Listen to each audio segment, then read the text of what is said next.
first train on this Sunday morning is Q648, northbound manifest from Waycross, Georgia to Chicago, Illinois, led up by CSX 3329, 495, and 871.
Next up is Q029, a southbound intermodal from Chicago, Illinois to Fairburn, Georgia, led up by 3157 with 3449 as the DPU.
Next up was QO28, the northbound counterpart to the QO29 that just came through. This one's intermodal from Fairburn, Georgia up to Chicago, Illinois, led by CSX 3355 with 3291 as a DPU. After it initially passed me, it came to a stop and had to be met by maintenance, so I drove around to the other side of the cemetery to wait out maintenance and wait for it to depart.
Next is QO26, northbound intermodal Jacksonville, Florida to Bedford Park, Illinois. This one's led up by 7211 and 86 with 781 as the DPU. Notice the third car in line, right behind the two main locomotives, is a large CSX boxcar that says "Do Not Hump." This is one of CSX's geometry units.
A couple still photographs here from the last train of the day.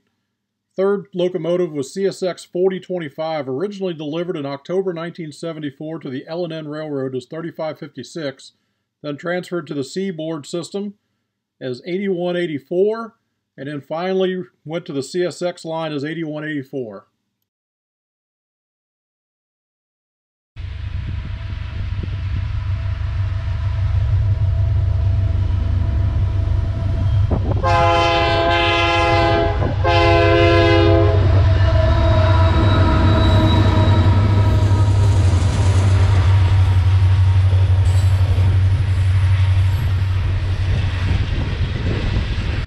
And that last train was K423. Pretty exciting to see a couple Canadian Pacific locomotives this far south.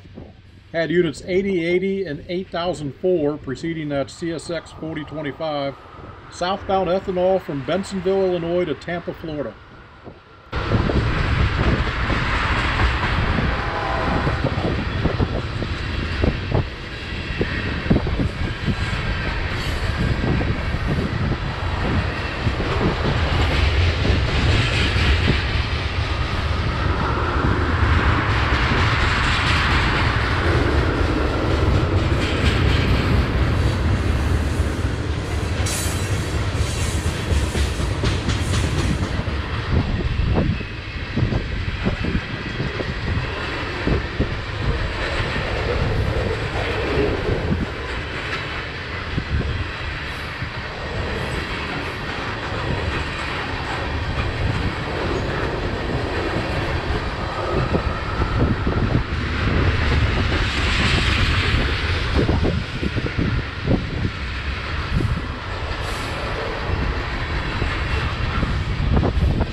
Thanks for watching this video. If you enjoyed it, click the thumbs up below to give us a like, and don't forget to subscribe to our channel.